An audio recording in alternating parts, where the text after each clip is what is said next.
Hello everyone. तो आज हम स्टार्ट करेंगे आर्टिकल 29 और 30 के बारे में देखेंगे। तो आर्टिकल 29 और 30 बात करता है कल्चरल और एजुकेशनल राइट्स की। तो देखिए आर्टिकल 29 ये कहता है कि any section of the citizen residing in any part of the India having a distinct language, script और culture of its own shall have the right to conserve the same। देखिए article 29 बात कर रहा है, देखिए अगर आप उसकी हेडिंग देखेंगे तो ये बोलता है protection of interest of minorities. यहाँ माइनॉरिटीज़ वर्ड का यूज़ किया गया है, लेकिन आर्टिकल में आपको कहीं भी माइनॉरिटी वर्ड नहीं मिलेगा, क्योंकि यहाँ लिखा हुआ है कि it provide that any section, ये है any section of the citizen. Means ये बात कर रहा है any section of the citizens residing in any part of the country. Means सारे सिटीजन्स को, अब यहाँ माइनॉरिटी के साथ-साथ जो मेजॉरिटी हैं वो भी आ गए। तो उनके पास अगर उनका कोई डिस्टिंक्ट लैंग्वेज है या स्क्रिप्ट है या कल्चर है, तो उनके पास वो ये पूरा-पूरा अधिकार है कि वो अपने इस डिस्टिंक्ट लैंग्वेज, कल्चर या अपने स्क्रिप्ट को वो कंज़र्व कर सकें। तो इसके लिए उनके पास जो है पूरा-पूरा अधिकार है। Further no citizen shall be denied admission to any educational institution. तो स्टेट जो है वो रिलीजन, रेस, कास्ट या लैंग्वेज के बेसिस पे किसी सिटीजन को ये डिनाई नहीं कर सकता, या किसी सिटीजन्स को वो एजुकेशनल जो इंस्टीट्यूशंस हैं जिनको स्टेट फंड कर रहा हो या स्टेट के द्वारा वो मेंटेन किए जा रहे हों, तो वहाँ पे एडमिशन के लिए उनको स्टेट डिनाई नहीं कर सकता है। ठीक।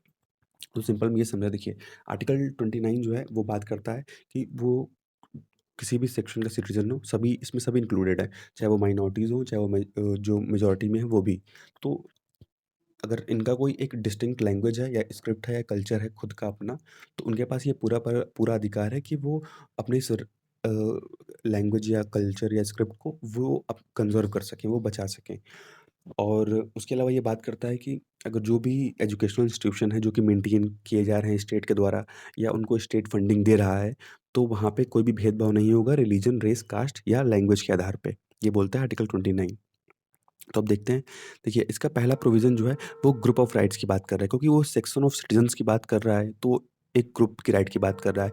लेकिन जो दूसरा प्रोविज़न है वो बात करता है एक इंडिविजुअल की राइट की बात कर रहा है। जो दूसरा प्रोविज़न है जो एडमिशन से रिलेटेड है, वो बात करता है एक इंडिविजुअल के राइट की। चाहे वो किसी भी कम्युनिटी से बिलॉन्ग करता हो, उससे यहाँ कोई फ़र्क नहीं पड़ता है। Article 29 grant protection to both religious minorities as well as linguistic minorities. तो चाहे वो रिलीजियस माइनॉरिटीज़ हो या लिंग्विस्टिक माइनॉरिटीज़ हो। अब समझते हैं रिलीजियस और लिंग्विस्टिक माइनॉरिटीज़ में डिफरेंस क्या है। तो सपोज़ करिए कि एक 100 लोग की कम्युनिटी रह रही है, 100 लोग हैं, एक कोई भी कम्युनिटी है उसमें 100 लोग हैं।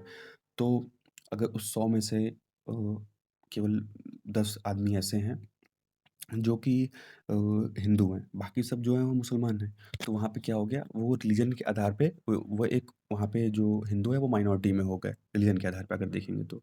लिंग्विस्टिक माइनॉरिटी होता है लैंग्वेज के आधार पे। अगर मान लीजिए 100 लोग रह रहे हैं जिसमें से जो 10 लोग हैं वो सिर्फ़ 10 ही लोग हिंदी बोलते हैं, बाकी जो बाकी के 90 लोग हैं वो कोई और भाषा बोल रहे हैं, जैसे मान लीजिए तमिल बोल रहे हैं या कन्नड़ बोल रहे हैं। तो वहाँ पे जो वो 10 लोग रह रहे हैं वो लैंग्वेज के बेसिस पे वो माइनॉरिटीज़ में आ जाएँगे। ठीक है? तो देखते हैं, the supreme court held that the scope of article is not necessary restricted to minorities only. Supreme court ने ये कहा कि यहाँ पे केवल जो ये अधिकार दिया है आर्टिकल 29 ने, ये सिर्फ़ माइनॉरिटीज़ के लिए नहीं है, क्योंकि यहाँ माइनॉरिटी वर्ड का यूज़ नहीं किया गया इस आर्टिकल में।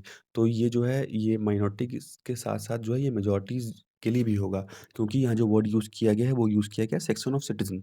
सेक्शन ऑफ सिटीज़न में तो सभी आ जाएँगे, चाहे वो माइनॉरिटी हो, चाहे मेजॉरिटी हो। बस ये है कि वो सिटीज़न होना चाहिए इंडिया का। The Supreme Court also held that the right to conserve the language include the right to agitate for the protection of the language। देखिए सुप्रीम कोर्ट ने ये भी कहा कि right to conserve of the language का मतलब ये है कि आपके पास पूरा अधिकार है कि आप जो है विरोध वगैरह, प्रदर्शन वगैरह कर सकते हैं, अगर आपके इसका कल्चर का वॉल्यूशन हो रहा हो या आपके लैंग्वेज का जो है कोई वॉल्यूशन कर रहा हो, तो उस टाइम जो है आप मीन्स अपने राइट को पाने के लिए आप जो है वो धरना वगैरह दे सकते हैं, आप विरोध प्रदर्शन कर सकते हैं। अपने प्रोटेक्शन के लिए आप कोई कदम उठा सकते हैं। उसके अलावा देखिए जो पॉलिटिकल स्पीचेज़ या प्रॉमिसेस किए जाते हैं जो भी पॉलिटिकल लीडर्स हैं उनके द्वारा, तो अगर वो मान लीजिए कंज़र्वेशन ऑफ लैंग्वेज से संबंधित वो कोई पॉलिटिकल स्पीच दे रहे हैं या प्रॉमिस कर रहे हैं, तो जो आरपीए एक्ट है, means representation of the people act 1951 जो है, उसके अंडर में वो चीज़ करप्ट प्रैक्टिसेज़ में इंक्लूड नहीं होगी। अब देखते हैं जो आर्टिकल 30 है वो बात करता है right of minorities to establish and administer educational institutions. तो ये माइनॉरिटीज़ को वो अधिकार देता है कि वो अपना खुद का एक एजुकेशनल इंस्टीट्यूशन जो है वो एस्टैब्लिश कर सकते हैं और उसको वो एडमिनिस्टर कर सकते हैं। तो देखते हैं क्या-क्या राइट ये दे रहा है माइनॉरिटीज़ को आर्टिकल 30।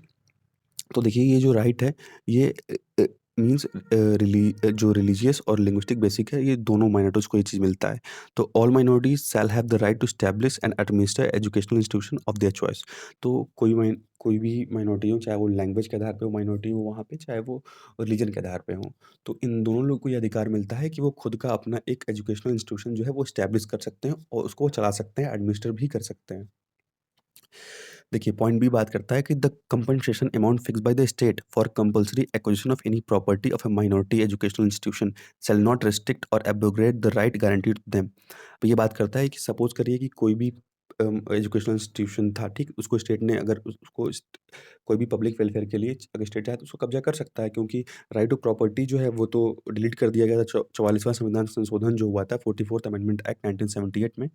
तो उसमें जो आर्टिकल 19 में क्लॉज़ 1 सब क्लॉज़ एफ और आर्टिकल जो 31 राइट टू प्रॉपर्टी था, उसको डिलीट कर दिया गया था।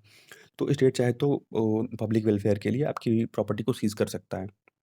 तो इसीलिए इसमें अमेंडमेंट करना पड़ा कि अगर वो कोई भी माइनॉरिटी के एजुकेशनल इंस्टीट्यूशंस जो एरिया है, अगर उनको वो सीज़ कर रहा है या उनको वो एक्वायर कर रहा है, सॉरी सीज़ नहीं एक्वायर, अगर वो उनको एक्वायर करता है, तो एक कंपनसेशन अमाउंट जो है वो ज़रूरी है उनको देना। और इस तरीके से मतलब ऐसा नहीं है कि आप कोई भी कंपनसेशन दे दिए, मीन्स वो कंपनसेशन अमाउंट जो है वो सही होना चाहिए, ठीक? और किसी भी तरीके से उनके जो राइट्स हैं उनका हनन नहीं होना चाहिए। तो this provision were added by the 44th amendment act 1978, वही जो 44वां संविधान संशोधन हुआ, तो उसी में इसको ऐड किया गया ताकि जो माइनॉरिटीज़ के राइट्स हैं उनको प्रोटेक्ट किया जा सके। क्योंकि इस अमेंडमेंट ने डिलीट कर दिया था आर्टिकल 31 को। और याद रखिए कि आर्टिकल 31 के साथ-साथ जो आर्टिकल 19 क्लॉज़ 1 सब क्लॉज़ एफ है, उसको भी डिलीट कर दिया था, जो कि राइट टू प्रॉपर्टी का अधिकार देता है और उसको एक लीगल राइट बना दिया गया आर्टिकल 300 ए में। आर्टिकल 300 ए में उसको एक लीगल राइट बना दिया गया है। अब देखते हैं। सी पॉइंट कहता है कि in granting aid the state shall not discriminate against any educational institution managed by the minority. अगर देखिए स्टेट एड ग्रांट कर रहा है, अगर स्टेट उस चीज़ को लेकर पैसा दे रहा है, तो स्टेट जो है वो डिस्क्रिमिनेट नहीं करेगा अगेंस्ट एजुकेशनल इंस्टीट्यूशन जो कि माइनॉरिटी के द्वारा मैनेज किए जा रहे हैं। अब ऐसा नहीं है कि वो अगर कोई माइनॉरिटी के द्वारा अगर वो एजुकेशनल इंस्टीट्यूशन मैनेज किया जा रहा है, तो सरकार जो है उसको सस्ते में ही निपटा दे। ऐसा तो नहीं कर सकती। Thus the protection under Article 30 is confined only to minorities। तो जो प्रोटेक्शन आर्टिकल 30 हमें दे रहा है वो रिलीजियस और लिंग्विस्टिक माइनॉरिटीज़ दोनों के लिए दे रहा है and does not extend to any section of citizen. लेकिन जो ये 30 में जो अधिकार मिले हैं वो किसी सेक्शन ऑफ सिटीज़न्स के लिए नहीं मिले हैं। ठीक? आर्टिकल 29 बात कर रहा था सेक्शन ऑफ सिटीज़न्स की, लेकिन आर्टिकल 30 जो है वो सिर्फ़ और सिर्फ़ रिलीजियस और लिंग्विस्टिक माइनॉरिटीज़ से जो बिलॉन्ग करते हैं, ये राइट सिर्फ़ उन्हीं को दिया गया है। However the term minority has not been defined anywhere in the constitution. और एक चीज़ ये चीज़ तो इम्पोर्टेंट है, इसको याद रखिएगा कि माइनॉरिटी टर्म को अपने संविधान में कहीं भी डिफाइन नहीं किया गया है। The right under article 30 also include the right of a minority to impart education to children in its own language. तो आर्टिकल 30 के अंदर ही ये माइनॉरिटी को ये अधिकार है कि वो अपने बच्चों को जो है अपने ही लैंग्वेज में वो सिखाए या पढ़ा सके। जैसे कि आप देखते होंगे जैसे मुसलमानों के लिए मदरसा चलता है, तो वो चीज़ जो है इस आर्टिकल 30 में इंक्लूड होती है। उसके बाद बात करते हैं माइनॉरिटी एजुकेशनल इंस्टीट्यूशन जो हैं वो 3 टाइप्स के होते हैं। कैसे-कैसे कौन से पहला है जो वो ऐसे इंस्टीट्यूशंस होते हैं जो seek recognition as well as aid from the state जिनको देखिए जो पैसा है वो सरकार दे रही हो मीन्स स्टेट से उनको पैसा मिल रहा हो। दूसरा है कि ऐसे इंस्टीट्यूशंस अ जो जिनको रिकॉग्निशन जो है स्टेट दिया हो, लेकिन एड जो है वो स्टेट ना दे रहा हो। उनको केवल स्टेट ने केवल रिकॉग्नाइज़ किया है, लेकिन एड जो है वो स्टेट नहीं दे रहा है। तीसरी कंडीशन ये बनती है कि जो ऐसे institutions that neither seek recognition nor aid from the state means ऐसे इंस्टीट्यूशन ना तो जिसको स्टेट ने मीन्स रिकॉग्नाइज़ किया है, ना तो कोई एड देता है। The institution of first and second type are subject to regulatory power of the state. अब देखिए जो पहला ए और बी है, वो किसके पावर में आ जाएगा? तो वो जो उसका जो रेगुलेशन होगा वो स्टेट कंट्रोल कर सकती है with regard to the syllabus prescription, academic standard हो गया, डिसिप्लिन से मतलब हो गया, ठीक? क्या-क्या उस मीन्स उस इंस्टीट्यूशन में क्या-क्या सिलेबस चलना चाहिए, उसके अलावा क्या एकेडमिक स्टैंडर्ड होना चाहिए, कैसे डिसिप्लिन मेंटेन किया जाएगा, सैनिटेशन वगैरह को लेकर के, जो टीचर्स हैं उनके एम्प्लॉयमेंट को लेकर के। The institution of third type are free to administer their affairs. और जो तीसरे टाइप के इंस्टीट्यूशंस हैं जिनको ना तो स्टेट ने रिकॉग्नाइज़ किया था, ना कोई एड दे रहा था। तो जो इस टाइप के इंस्टीट्यूशन होंगे, वो अपने अफेयर्स को फ्रीली मैनेज कर सकते हैं। लेकिन एक चीज़ का इसमें ये ध्यान रखना है, कोई भी मीन्स ऐसा काम वो ना करें जिससे कि कोई भी इंटीग्रिटी या यूनिटी ऑफ इंडिया पे उस चीज़ को लेकर कोई भी खतरा है या कुछ उस चीज़ को लेकर कोई बात उत्पन्न हो। उसके बाद बात करते हैं, देखिए in a judgement delivered in secretary of Malankara Syrian Catholic college case, तो ये 2007 का केस है। इसमें सुप्रीम कोर्ट ने समराइज़ किया general principles relating to establishment and administration of minority education institution. तो माइनॉरिटी एजुकेशनल इंस्टीट्यूशन को लेकर के सुप्रीम कोर्ट के कुछ गाइडलाइंस जारी किए गए हैं, वो देखते हैं। The right of minority to establish and administer educational institution of their choice comprise the following rights. तो ये 4 राइट्स मेनली उनको दिए गए हैं इसमें। To choose its governing body in whom the founders of the institution have faith. तो जो governing body होगी, सपोज़ करिए कॉलेज है, तो कॉलेज के जो हेड होंगे, वो चूज़ कर सकते हैं। And confident to conduct and manage the affairs of the institution. तो जो वो है, वो कॉलेज के उस जो भी अफेयर्स होंगे, उनको मैनेज करेगा। उसके अलावा वो टीचिंग स्टाफ जो हैं, उनको अपॉइंट कर सकते हैं। जो टीचर्स हैं, लेक्चरर्स हैं, हेडमास्टर्स हैं या प्रिंसिपल हैं। Also the non teaching staff, उसके अलावा जो नॉन टीचिंग स्टाफ्स हैं, जो सफाई कर्मचारी वगैरह होंगे या जो कॉलेज के और मेंटेनेंस में काम करते होंगे, हेल्प करते होंगे, तो उनको भी वो रिक्रूट कर सकते हैं। And to take actions of there is relations of duty on the part of any of its employees to admit eligible students of their choice and to set up a reasonable fee structure। उसके अलावा जो eligible student हैं, तो उनको admission देंगे और एक reasonable fee structure वो डिसाइड करेंगे। To use its properties and asset for the benefit of the institution. और अपने प्रॉपर्टीज़, अपने एसेट का जो यूज़ कर रहे हैं, वो अपने इंस्टीट्यूशन के बेनिफिट के लिए ही करेंगे। अगला देखते हैं, the right conferred on minorities under article 30 is only to ensure equality. तो जो ये राइट दिया गया है आर्टिकल 30 में, ये दिया गया है इक्वालिटी को इंश्योर करने के लिए with a majority and not to intend to place the minority in a more advantage position. तो इसका मकसद ये नहीं है कि आप मीन्स माइनॉरिटीज़ को आप एक मीन्स हम क्या कर रहे हैं कि एक उनको एडवांस पोजीशन दे रहे हैं और मेजॉरिटी को हम नहीं दे रहे हैं। इसका मकसद ये नहीं है। There is no reverse discrimination in favour of minorities. यहाँ कोई भी जो रिवर्स डिस्क्रिमिनेशन नहीं है यहाँ पे। उसके अलावा जो general laws of land relating to national interest, national security, social welfare, public order, morality, health, sanitation, taxation etcetera applicable to all will equally apply to minority institution also. लेकिन suppose करिए कोई माइनॉरिटी इंस्टीट्यूशन है, अगर उसको state acquire करना चाहे, तो ये सब रीज़न्स हैं। मीन्स नेशनल इंटरेस्ट का कोई रीज़न हो, ऐसे नेशनल सिक्योरिटी या सोशल वेलफेयर या public order, morality, health, sanitation, तो इन सब चीज़ों से रिलेटेड कोई अगर मैटर होता है, तो स्टेट उस समय जो है वो एक्वायर कर सकती है, तब वहाँ आर्टिकल 30 का जो राइट है वो काम नहीं करेगा। The right to establish and administer educational institution is not absolute. वही बात आ गई कि ये जो राइट है वो एब्सोल्यूट नहीं है। Not does it include the right to maladminister. और इसका मतलब ये भी नहीं है कि आप उसको गलत तरीके से एडमिनिस्टर कर रहे हैं, ये भी राइट नहीं है। There can be regulatory measures for ensuring educational character and standards and maintaining academic excellence. There can be checks on administration as are necessary to ensure the administration is efficient and sound so as to serve the academic need of the institution।